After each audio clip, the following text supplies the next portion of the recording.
I'm Dylan Banks, coming at you live on behalf of Footbin to drop the top 3 endgame formations and custom tactics for EAFC 24. Been a hard fought out year and we have dropped many custom tactic breakdowns for you on the Footbin social media channels, and of course you guys have loved them and have succeeded with these formations and tactics, but today we are dropping the best of the best. First up, it had to make it the most popular this year, the 4-3-2-1. It's so versatile, you can attack up the centre and then drift wide to the overlapping wing backs. It has been a staple year in, year out, and it's most definitely a formation that you guys should be using and have in your attacking arsenal. In terms of the custom tactics, you want to have balanced for your defensive style and width to be on 50. Those are stock standard for the majority of formations that you'll have on this channel. When it comes to the depth, we have spoken about this before. If you're an advanced defender, you know how to position your defenders properly, have it at 70 plus, because that will allow you to implement the AI press technique, which of course has been programmed and scripted into the game. But then if you are a less advanced defender, I would try and focus on trying to keep your formation in a tight structure and not pressing hard the pitch. Otherwise you'll leave too many gaps. So 44 is my recommendation for the depth there.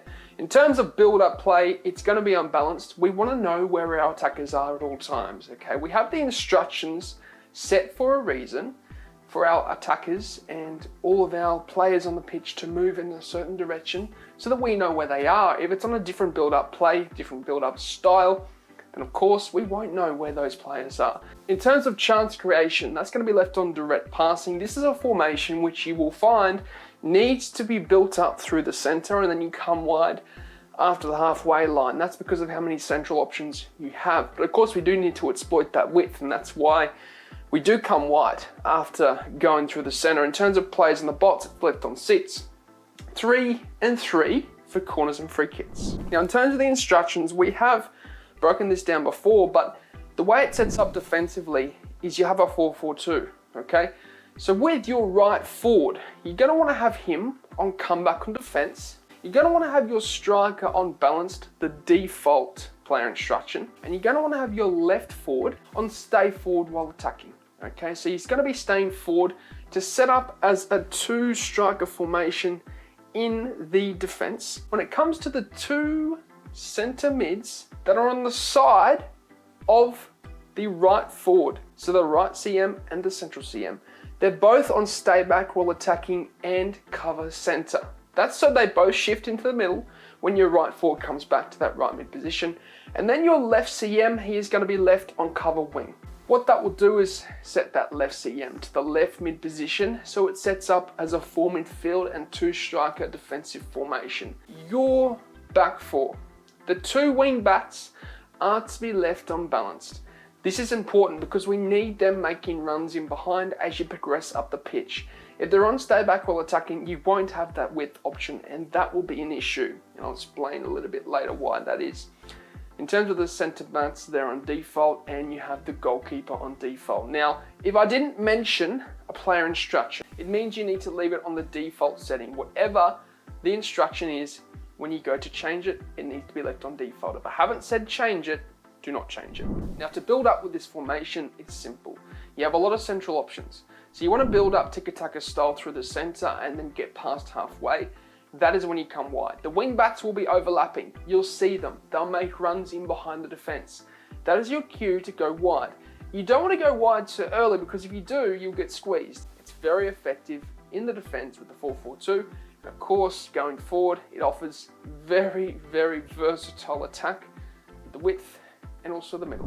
We then have the 4-4-2, a staple for many pro players, including Anders, Versteegen, and many others. And the reason being is because of how balanced this formation is. It's very defensive in nature. It also is very, very versatile when it comes to going forward in the attack. You've got the 2 strikers, so you have a lot of central options, but also the width with the overlapping wing backs and the left mid and right mid. In terms of the custom tactics, it's actually rather similar to the 4-3-2-1 in terms of your defense. Okay, it's balanced with a 50 width, and the depth is determined by your defensive capability. In terms of the build-up style though, Again, build-up play is to be left unbalanced. But when it comes to chance creation, this is on forward runs. And the reason why is because with this formation, you don't always have a passing option available like the 4-3-2-1 in the center. Because it's so spread out, because it's so versatile, offers in the middle, but also offers options out wide, you need runners to be hitting the holes, okay? It's a formation that's very fluent, so you want to be going forward and having your attackers running through the holes and gaps to then offer you space and options. Plays in the box, width, corners and free kicks are the same with the 4-3-2-1. It's 50, 6, 3 and 3. Now in terms of the player instructions, I've noted on this channel before that it's important to have a versatile attack. It's important to be unpredictable. And the reason for this is because we want to keep our opponent guessing game in, game out. With the player instructions, it's going to set up so that in the attack, one side, either the right or the left, is more direct in terms of your build-up style. The other side, the opposite side, is going to be more in behind. With your strikers, one is going to be left unbalanced and the other one is going to be left on getting behind. So whatever side you have on getting behind, you're then going to want to have the wing back of that side with getting behind to be on overlap. Okay, again, it's the side that we're wanting to play more in behind style play. With the opposite side, the wing back will be left unbalanced. He'll be offering more for the ball and building up with tiki-taka direct style passing on that side. Now, that is all you're going to want to have in terms of the attack. But with the defense, your two central CMs are on stay back while attacking and cover center. That is it. And those are the only player instructions you are changing. If I didn't mention anything about any other player instruction, then do not change it. It needs to be left on default. And again, with this formation, it's more in behind. It's more of a formation that we're counter-attacking with. And we're not building up through the center as much with this. We're usually picking a side and we're sticking to that side. It's so that by the time we get down to the opposite side of the pitch, we have options on the width that we can use to drag the opponent's defense out. And with that, of course, we can create space and gaps in the center of the pitch. Last but not least, the 4-4-1-1, a formation, a custom tactics breakdown that a lot of you have been asking for, and of course what I want to mention is it's become popular towards the end of the year from the likes of Johnny. With this formation, it is so versatile and you're able to get a lot more movement going forward with this, that it offers a lot of options when it comes to creating space in the center but also out wide. What you'll find with this formation is you can trigger runs from the midfield area and from your cam, so that what it does is it distracts your opponent. Essentially, they'll make runs in towards the defensive line. What that then does is it distracts your opponent from defending you in the center. So you can use the triangles that are offered with this formation between your striker and 2 CMs or your cam and 2 CMs, and you can abuse the middle whilst your opponent is distracted, but also it offers the width. It offers the width with the wing backs and of course the left mid and right mid.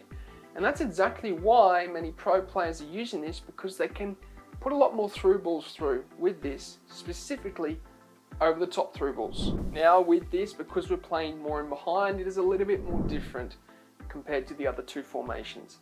In terms of the defensive style and the defensive width, it's very similar. You're going to want to have balanced and 40 for the defensive width.